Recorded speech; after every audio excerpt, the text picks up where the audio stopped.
Hey everyone, Yasas, que kalos to another episode of Dimitra's Dishes. Today we're making something cozy, warm, and delicious that I love to make. We're making homemade chai. This is the way I make it. It's a tea that's creamy and it's spiced with star anise and cardamom, and it just warms my soul. I usually have a cup of this in the afternoon and I share it on my Instagram stories. I wasn't gonna do a video, but I had so many messages with people wanting the recipe because right now Yemeni chai shops are everywhere. They're really popular and for a reason. This is my version of it. Let's get started. Okay, so we're gonna begin by getting the cardamom ready. So these are cardamom pods. They're sold online, but you can also find them in Middle Eastern or Mediterranean grocery stores. I'll put the link down below so you can get them on Amazon. That's where I got mine. They're nice and fresh.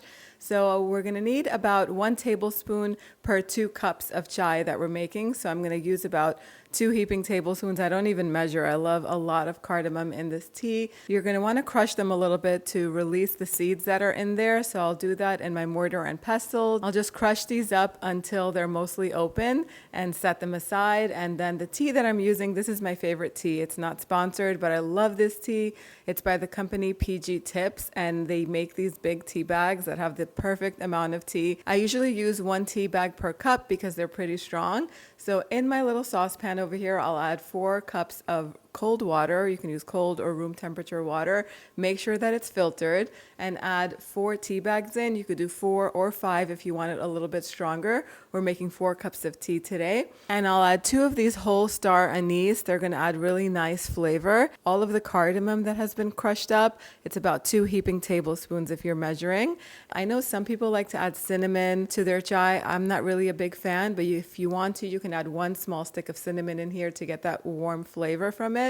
We're going to cook this until it boils, and then we're going to reduce the heat to a medium low and let it simmer for about 5 minutes so it can get all of the flavor from the anise and the tea and the cardamom.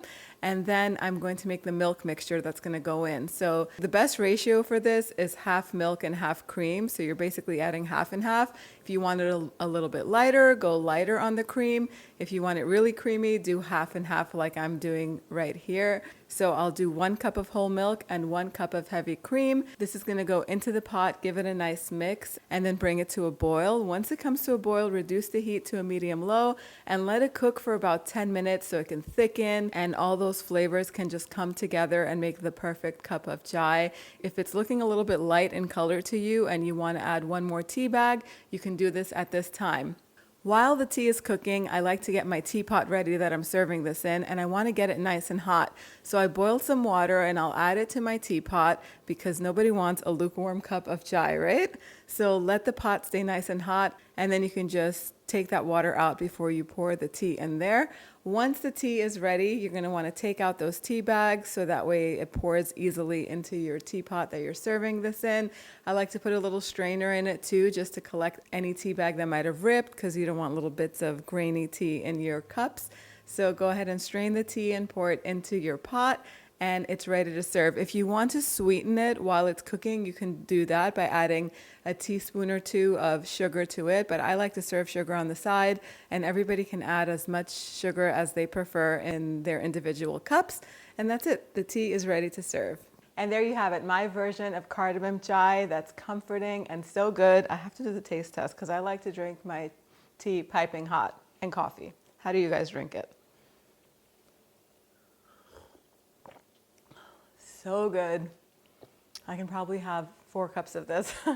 This is so delicious. It's perfectly spiced. It's very creamy. You can make this as light or as rich as you like. So traditionally, it's made with an evaporated milk. I've seen it, but I hate evaporated milk. I don't know how you guys feel about it. It leaves a weird aftertaste. I don't like it at all. So I add half and half or heavy cream to my chai, and it's perfect every time. I've also made it with just plain milk, and it's still creamy and very delicious. I hope you guys give this recipe a try. You can tweak this recipe to make it stronger or creamier or however you like, but the base recipe is on the website, dimitrasdishes.com. I hope you guys give this one a try and let me know what you think. If you want to learn how to make Greek coffee, click over here and I'll see you right over there. Yes, so good.